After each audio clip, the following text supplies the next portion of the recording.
yang bertajuk makmum lambat tidak dituntut membaca bacaan sunat selepas takbiratul ihram. Baik. Jika makmum lambat itu mendapat waktu yang cukup untuk membaca Al-Fatihah, tetapi dia sibukkan dirinya membaca doa iftitah dan isti'azah, maka terdapat beberapa keadaan. Baik tuan-tuan, kalau kita menjadi makmum yang masbuk. Masbuknya maksudnya apa? Yang tidak sempat menghabiskan bacaan Al-Fatihah ketika berdiri bersama-sama imam. Itu makna masbuk. Adapun yang kita biasa faham, masbuk ni orang lambat. Lambat pun dia juga. Tapi tidak semestinya. Contohnya katakan makmum tu lambat. Imam dah amin. Amin. Makmum sampai. Dia lambatlah tu. Jadi oleh kerana lepas amin itu imam membaca surah yang panjang. Katalah baca surah yang panjang. Jadi makmum tadi masuk, dia terus takbir Allahu Akbar dan dia terus baca Fatihah. Agak-agak sempat tak makmum tadi menghabiskan Fatihah? Sempat kan? Sempat. Kerana makmum tadi membaca surah yang panjang. Sempat. Jadi bila sempat, maka dia dipanggil makmum yang muwafiq. Muwafiq ni maknanya dia sempat menghabiskan bacaan Al-Fatihah dia ketika berdiri bersama-sama imam. Jadi itu makna muwafiq. Muwafiq sempat walaupun dia lambat. Jadi maknanya istilah lambat tu tak tepatlah. Maknanya kita ambil istilah muwafiq ni makmum yang sempat menghabiskan bacaan Al-Fatihah ketika berdiri bersama-sama imam. Adapun makmum yang masbuk, makmum yang tidak sempat menghabiskan bacaan Al-Fatihahnya ketika berdiri, dia sampai-sampai dia takbir Allahu Akbar, dia baca mana yang sempat sampai iyyaka na'budu wa iyyaka nasta'in, imam rukuk Allahu Akbar, jadi dia tak sempat habis. Bila imam rukuk, dia wajib rukuk. Jangan habiskan. Jangan menghabiskan bacaan Al-Fatihah itu. Kerana bila dia habiskan bacaan Al-Fatihah itu, nanti dia ketinggalan berimam. Bila dia ketinggalan daripada imam, ada dua hukum di situ. Kalau dia tertinggal daripada imam satu rukun, maka luputlah pahala jamaah. Kalau dia tertinggal dua rukun daripada imam, maka batallah sembahyang dia.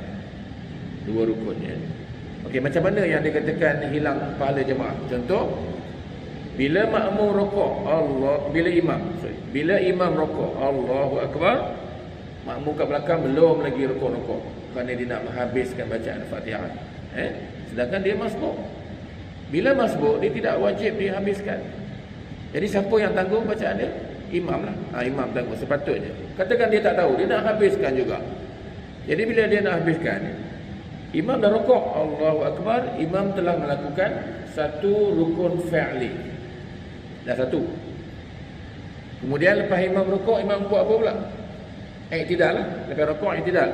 Sami'allahu liman hamidah, kata imam. Jadi dah dua dah. Jadi makmum tadi, dia belum lagi rukuk-rukuk, maka ketika itu dia luput pahala jamaah.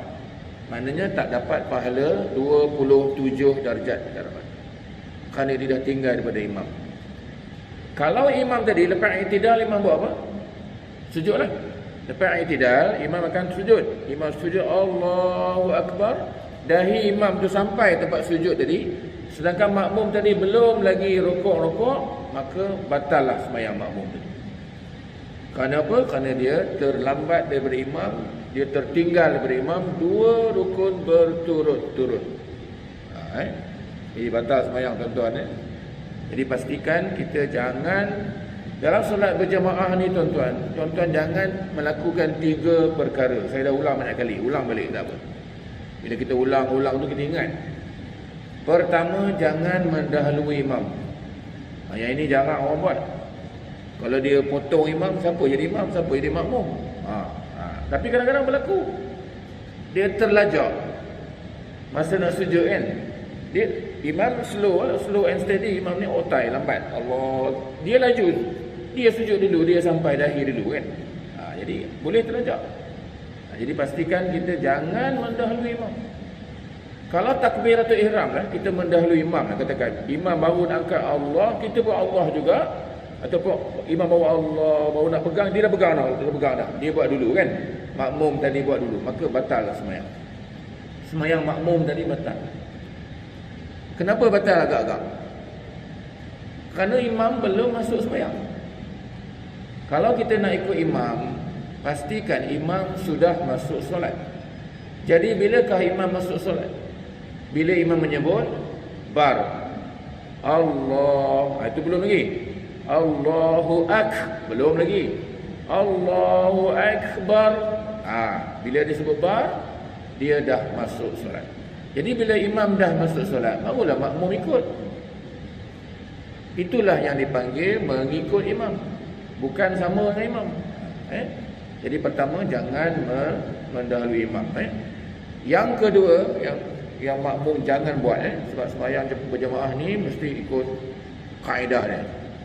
Yang kedua, jangan menyamai imam, jangan sama dengan imam. Sama ni maksudnya ketika imam sedang bergerak, kita pun bergerak juga, itu dianggap sama. Contohnya imam nak sujud. Bila imam sujud, dia mengambil masa yang panjang. Allahu akbar, panjang kan? Jadi makmum ketika itu jangan bergerak lagi. Duduk diam. I'tidal. Tegakkan badan. Bila imam dah sebut bar, dia dah sampai tempat sujud, maka dia dah lengkap. Imam tadi dah lengkap sujud dia, barulah kita turun, barulah kita ikut. Kita mengikut imam bila imam dah lengkap perbuatan dia. Imam dah Allahu akbar, selalunya bar lah. Selepas bar, mana imam dah lengkap sujudnya, barulah kita turun. Allahu akbar.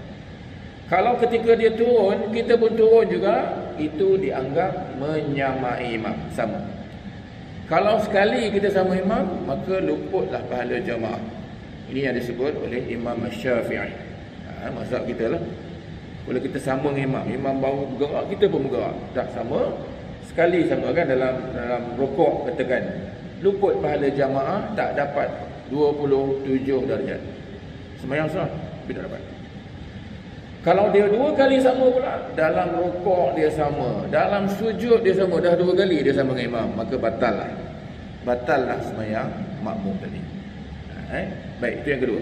Dan yang ketiga, tuan-tuan, jangan kita ketinggalan daripada imam. Ini kita sedang bincang ni, jangan tertinggal daripada imam. Jadi tiga perkara ni jangan buat. Saya ulang balik, jangan mendahului imam, jangan menyamai imam, jangan tertinggal daripada imam. Kerana imam ni menjadi ikutan para makmum. Nabi menyebut dalam hadis dia, innama ju'ilal imamu liyutamma bih, fala takhtalifu alaih. Imam itu dijadikan sebagai ikutan para makmum, dan mengikut imam tu hukum dia wajib. Hukum dia wajib. Jangan kamu menyalahinya. Menyalahi ni maksudnya jangan kamu potong dia, jangan kamu sama dengan dia, jangan kamu tertinggal daripada dia. Itu maksud hadis. Tiga perkara ni. Jadi tiga perkara jangan buat. Baik, kita tengok. Jadi kalau makmum tadi dia tak tahu, dia sampai-sampai dia terus takbir Allahu akbar, dia baca pula doa iftitah. Makmum yang masbuk, dia tidak dituntut membaca doa iftitah, tidak pula dituntut membaca isti'azah. Isti'azah ni a'udzubillahi minasyaitonirrajim, tak dituntut. Ulama membicarakan kita mesti menyegerakan mengikut imam ataupun masuk sembahyang tu kena cepat. Sampai-sampai terus Allahu akbar. Tak perlu baca a'udzubillah, tak perlu baca qul a'udzu birabbin nas. Tak perlu baca bismillahirrahmanirrahim, tak perlu baca usalli, tak perlu usalli lah. Terus ya Allahu akbar. Kalau dia membaca usalli, dia akan melambatkan dia masuk solat. Usalli fardhu maghribi salat raka'atin, kan dah lambat. Imam dah nak rukuk dah, imam sedang membaca surah umpamanya. Ini tidak dituntut, kerana Nabi menyebut orang yang lambat masuk sembahyang.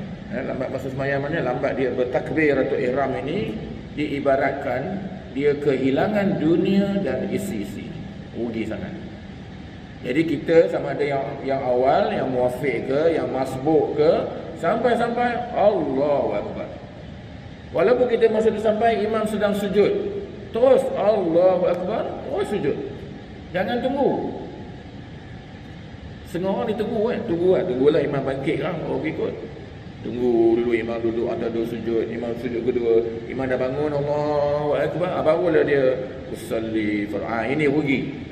Orang yang macam ni, pertama dia tak ada ilmu, kemudian dia rugi kerana terlambat masuk solat.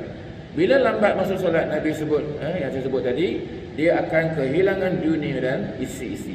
Jangan jadi sampai-sampai terus takbir. Kalau dia baca juga, kerana dia tak tahu, dia tak ada ilmu, dia masuk-masuk dia baca Allah, dia takbir Allahu Akbar, terus dia baca Allahu Akbar kabiran walhamdulillah.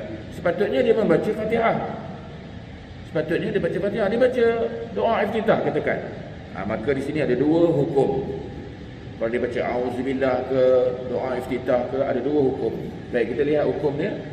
Yang pertama, dia yakin jika dia membaca doa iftitah, dia tidak akan sempat menyempurnakan bacaan Al-Fatihah, maka dia dianggap cuai. Jadi orang yang membaca doa iftitah tu, dia cuai sebenarnya. Kerana dia dah lambat. Bila lambat, terus takbir Allahu Akbar, terus baca Al-Fatihah. Jangan lagi membaca auzubillah, jangan lagi membaca doa iftitah. Kerana doa iftitah dengan auzubillah, hukum dia apa? Sunat. Tetapi membaca Al-Fatihah hukum dia wajib. Tapi wajib sekadar mana yang dia mampu. Kerana Fatihah itu adalah rukun solat. Tapi masbuk walaupun rukun, dia kalau dia tak sempat habis, dia ditanggung oleh imam. Yang diwajibkan untuk habis kalau makmum yang muwafiq. Muwafiq wajib. Kerana dia memang datang awal, sepatutnya dia boleh habis. Yang masbuk diberi keringanan, dia baca setakat mana yang dia boleh. Bila imam rokok, terus dia rokok. Jadi kalau dia baca juga doa iftitah, maka dia tak sempatlah dan dia digelar orang yang cuai. Jadi dia tidak diberi keuzuran untuk lewat mengikut imam dengan 3 rukun. Jadi maknanya 3 rukun tadi, dia tak boleh terlambat daripada imam 3 rukun. Kalau dia terlambat 3 rukun, batallah sembahyang. Saya dah sebut tadi kan, imam dah rokok satu. Yang dimaksudkan di sini ialah rukun fi'li. Tuan-tuan, dalam sembahyang ni dia ada 3 rukun. Pertama rukun qauli ucapan. Yang kedua rukun qalbi, niat dalam hati. Dan yang ketiga yang paling banyak, rukun fi'li. Dalam sembahyang ni rukun yang paling banyak rukun perbuatan, rukun fi'li, rokok. Jadi dia bermula dengan rokok lah. Bila imam rokok, makmum tadi katakan belum rokok lagi. Bila imam i'tidal, makmum dah tinggal satu rukun lah. Mana i'tidal lah, mana rokok, makmum tertinggal. Jadi kalau satu tertinggal, saya sebut tadi apa? Luput pahala jemaah. Bila imam dah i'tidal, imam akan sujud. Bila sujud, imam dah masuk rukun yang ketiga. Ini disebut 3 rukun. Bila masuk 3 rukun, makmum tadi belum lagi rokok-rokok, maka batal sembahyang makmum. Jadi sebab itu dia kata jangan kita terlambat.